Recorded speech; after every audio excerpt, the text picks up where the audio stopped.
Saudari-saudari yang terkasih dalam Kristus, berjumpa kembali dalam katekese digital singkat hari ini. Hari ini kita akan membahas seorang misionaris sejati itu menjadi Paus Leo ke-14. Siapakah Paus Leo ke-14? Mari kita bahas bersama-sama.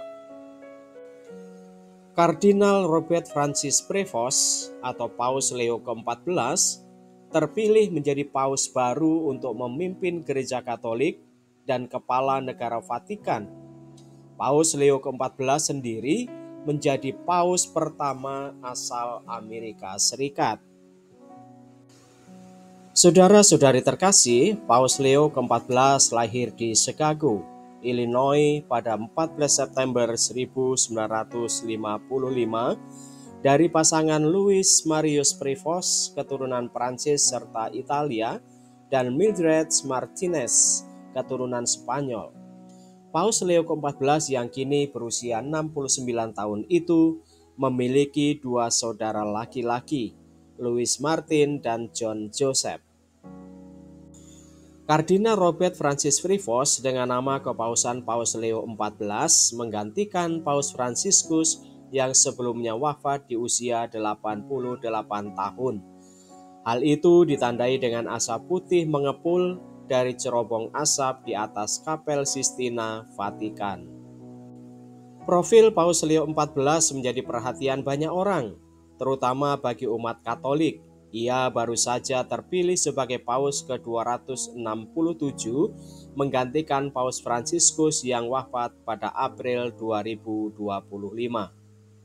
Terpilihnya Prevost menjadi momen bersejarah bagi Gereja Katolik.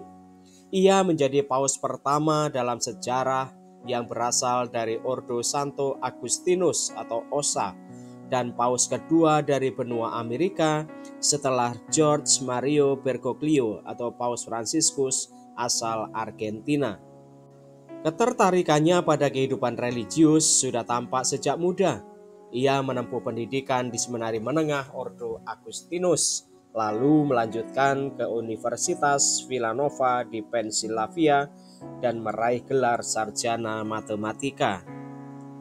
Pada tahun yang sama, ia masuk novisiat Ordo Agustinus di St. Louis, Chicago, dan mengikrarkan kaul pertamanya pada tahun 1978. Ia mengikrarkan kaul kekalnya pada tahun 1981.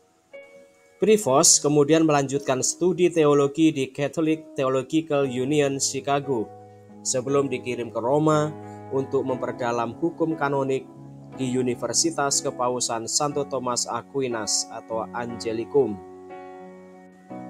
Ia ditahbiskan sebagai imam pada tanggal 19 Juni 1982 di Roma oleh Uskup Jean Gedot. Selanjutnya pada tahun 1984, ia meraih lisensiat dan melanjutkan studi doktoral. Pada tahun 1985, sambil menyelesaikan disertasinya, ia dikirim sebagai misionaris ke Cucucanas, Piura, Peru. Di sana, Prevost melayani umat di wilayah miskin dan terpinggirkan. Pengalaman pastoralnya di Peru kelak membentuk pandangan dan dedikasinya pada gereja universal. Setelah menyelesaikan doktoralnya pada tahun 1987, Prevost kemudian kembali ke Amerika Serikat dan menjabat sebagai Direktur Panggilan dan Direktur Misi di Provinsi Agustinus Mother of Good Counsel di Illinois. Kemudian pada tahun 2015, Paus Fransiskus mengangkatnya sebagai Uskup Chiclayo, Peru. Ia juga menjabat sebagai Wakil Presiden Konferensi Wali Gereja Peru, serta memimpin Komisi Kebudayaan dan Pendidikan. Pada tahun 2019 dan 2020, Prevost mulai dipercaya menduduki posisi penting di Vatikan. Ia diangkat menjadi anggota Kongregasi bagi Klerus dan Kongregasi bagi Uskup. Pada tahun 2020, ia juga ditunjuk sebagai Administrator Apostolik Kalau, Peru. Karirnya di Vatikan semakin menonjol ketika pada Januari 2023 Paus Fransiskus memanggilnya ke Roma untuk menjabat sebagai Prefect Dikasteri untuk uskup dan Presiden Komisi Kepausan untuk Amerika Latin. Ia diangkat menjadi uskup agung dan dipercaya memimpin proses seleksi para uskup di seluruh dunia. Setahun kemudian, pada September 2024, ia diangkat sebagai kardinal dan diberikan gereja tituler Santo Monica di Roma. Sebagai kepala dikasteri, Privos aktif mendampingi Paus dalam perjalanan apostolik dan menjadi delegasi dalam sidang umum sinode para uskup tentang sinodalitas pada 2023 dan 2024. Ia juga dipercaya menjadi anggota berbagai dikasteri strategis Vatikan, termasuk dikasteri evangelisasi, ajaran iman, gereja timur, kehidupan bakti, kebudayaan, dan pendidikan, teks legislatif, serta Komisi Kepausan Negara Kota Vatikan. Pada Februari 2025, ia diangkat ke dalam Ordo Uskup Kardinal dengan gelar Suburbikaria Gereja Albano.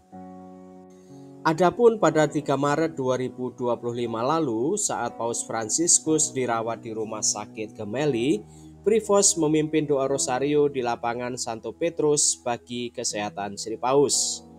Momen itu menjadi simbol dedikasi dan kepemimpinannya yang diakui banyak pihak. Kini, setelah terpilih sebagai Paus Leo ke-14, Robert Francis Privos dihadapkan pada tantangan besar.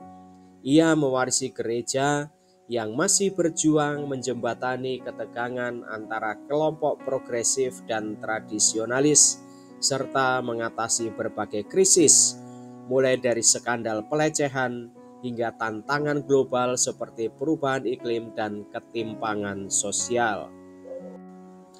Namun, pengalaman panjangnya sebagai imam, misionaris, akademisi, dan pemimpin internasional menjadi modal besar dalam melanjutkan visi gereja yang inklusif dan dialogis. Dalam pidato pertamanya sebagai Paus, Leo XIV menyapa umat dengan kata-kata singkat namun penuh makna. Peace be with all of you, damai besertamu semua. Sapaan itu disinyalir menjadi tanda awal semangat damai dan keterbukaan yang diusungnya dalam memimpin gereja Katolik di era baru.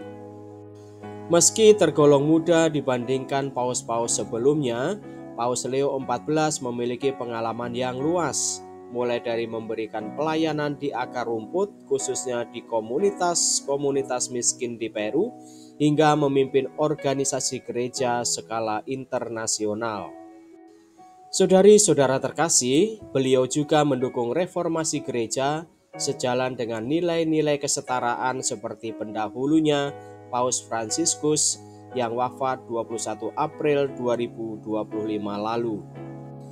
Selamat kepada Kardinal Robert Francis Privos yang baru saja dinobatkan sebagai Paus. Selamat bertugas Paus Leo XIV. Semoga semakin banyak pemimpin dunia yang tulus bekerja demi kepentingan seluruh ciptaan. Salam.